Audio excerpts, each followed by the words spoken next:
Subscribe कीजिए royal teacher को education संबंधी न्यूज़ तुरंत पाने के लिए। शिक्षा विभागीय समाचार। एमजीजीएस स्कूलों के लिए आए 40,000 शिक्षकों के आवेदन। कम नामांकन वाले 10,000 से ज्यादा प्राथमिक और उच्च प्राथमिक स्कूल होंगे मर्ज।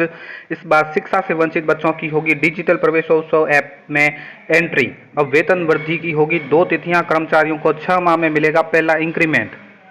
जी हाँ साथियों, इस वक्त की बड़ी खबर की बात करें शिक्षा विभागीय खबरों की, तो शिक्षा विभाग के में कार्यरत शिक्षक जो एमजीजीएस या मॉडल स्कूल में जाना चाहते हैं, यानी अंग्रेजी माध्यम विद्यालय में जाना चाहते हैं, अपना जिला परिवर्तन करना चाहते हैं या नज़दीकी विद्यालय में जाना चाहते हैं, तो उनके लिए विज्ञप्ति खोली गई थी और विज्ञप्ति में 40,000 से ज़्यादा शिक्षकों ने उसके लिए आवेदन किया है।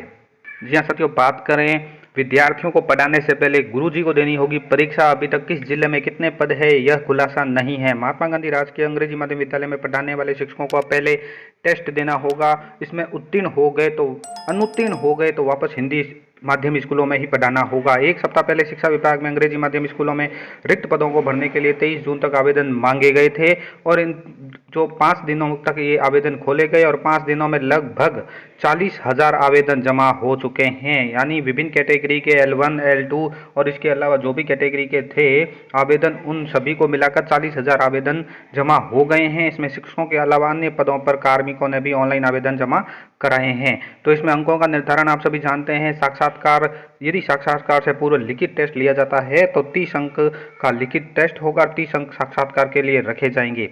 टेस्ट व साक्षात्कार दोनों में 30-30 में से न्यूनतम 12-12 अंक लाने आवश्यक होंगे, अर्थात 24 अंक प्राप्त करने वाला ही अंग्रेजी माध्यम स्कूल के लिए चयन का पात्र माना जाएगा।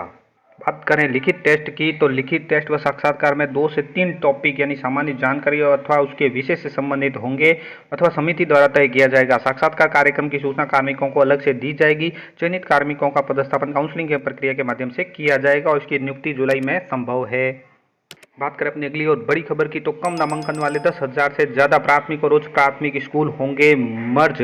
निदेशालय ने जिलों से मांगी है कम नामांकन वाले स्कूलों की लिस्ट।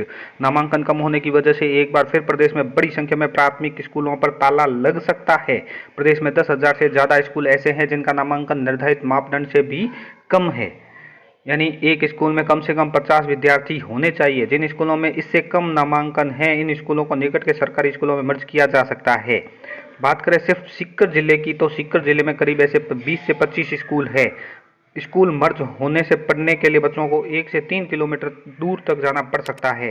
वे शिक्षा विभाग ने इन स्कूलों का भौतिक सत्यापन कर दिया है। अंतिम निर्णय सरकार के स्तर पर होना है। नियम क्या है कि एक स्कूल में कम से कम 50 बच्चों के नामांकन होना जरूरी है। शिक्षा विभाग के अनुसार सीकर जिले में करीब 2000 सरकारी स्कूल हैं। इनमें से 1169 प्राथमिक स्कूल संचालित है और इसी प्रकार 22 मदरसे, 2 KGVP और 88 संस्कृत और 750 सीनियर सेकेंडरी स्कूल शामिल है। इनमें जिले के अधिकांश बड़े गांव में चल रहे प्राथमिक स्कूल 10 से 15 बच्चे ही पढ़ रहे हैं। अलग अलग सीनियर सेकेंडरी स्कूल चल रहे हैं, जहां भी बच्चों की संख्या के हिसाब से एक ही विद्यालय काम में चल सकता है। इस प्रकार यदि सरकार एक स्कूल को दूसरे में समायोजित कर देती है तो इस दायरे में जिले के 20 से 25 स्कूल आ जाएंगे।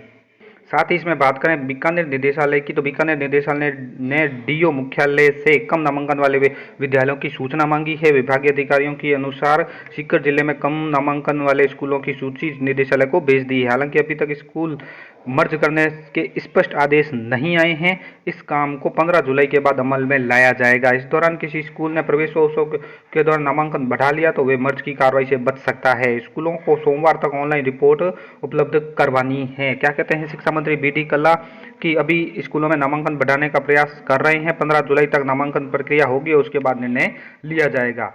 निदेशक माध्यमिक शिक्षा बीकानेर के श्री कानाराम जी कहते हैं स्कूलों की सूची मांगी गई है, अभी प्रवेशोत्सव चल रहा है, मर्ज का अंतिम निर्णय सरकार करेगी। साथ ही इसमें अगर 15 जुलाई तक नामांकन बढ़ा दिया है तो मर्ज से बचना संभव हो सकता है। बात करें अगली और बड़ी खबर की, तो इस बार शिक्षा से वंचित बच्चों की डिजिटल प्रवेश ऐप में होगी एंट्री। बीते 3 साल में 50,000 बच्चे मिले थे शिक्षा से ड्रॉप आउट। जी हाँ दोस्तों, शिक्षा विभाग हर साल शिक्षा से वंचित बच्चों की उनकी आयु के अनुरूप कक्षाओं में नामांकन कराए जाने को लेकर प्रवेशोत्सव अभियान चलाता है।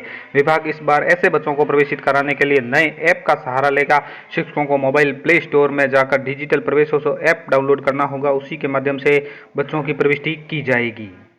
इसी तरह बात करें अगली और बड़ी खबर की तो 4 साल से तबादलों के नाम पर सियासत, अब नई भर्ती ने बढ़ाई गुरुजी की टेंशन। सरकार कई बार कर चुकी है घोषणा, लेकिन शिक्षकों को नहीं मिल पा रही है राहत। प्रदेश के 80,000 से अधिक शिक्षकों को इंतजार तबादलों का। अब बीच सत्र में हुए तो बच्चों की पढ़ाई होगी प्रभावित। जी हाँ दोस्तों, तृतीय श्रेणी शिक्षकों के तबादलों की खुशियां लगातार आंदोलन के बाद भी अनलॉक नहीं हो पा रही है। 4.5 साल में तृतीय श्रेणी शिक्षकों के तबादलों की कई बार घोषणा हो चुकी है, लेकिन सरकार की ओर से पॉलिसी के नाम पर तो कभी आचार संहिता के नाम पर तबादलों में सोशल डिस्टेंस बना लिया है। पहले शिक्षकों को ग्रीष्मकालीन अवकाश में तबादले होने की पूरी आस थी, लेकिन सरकार कोई फैसला नहीं कर पाई और कांग्रेस के इसी साल में तृतीय श्रेणी शिक्षकों के तबादलों के लिए आवेदन भी मांगे गए थे। इस दौरान 80,000 शिक्षकों ने तबादलों के लिए आवेदन भी दिए। बात करें अगली और बड़ी खबर की तो अब वेतन वृद्धि की तिथियां 2 होगी। कर्मचारियों को 6 माह में मिलेगा पहला इंक्रीमेंट।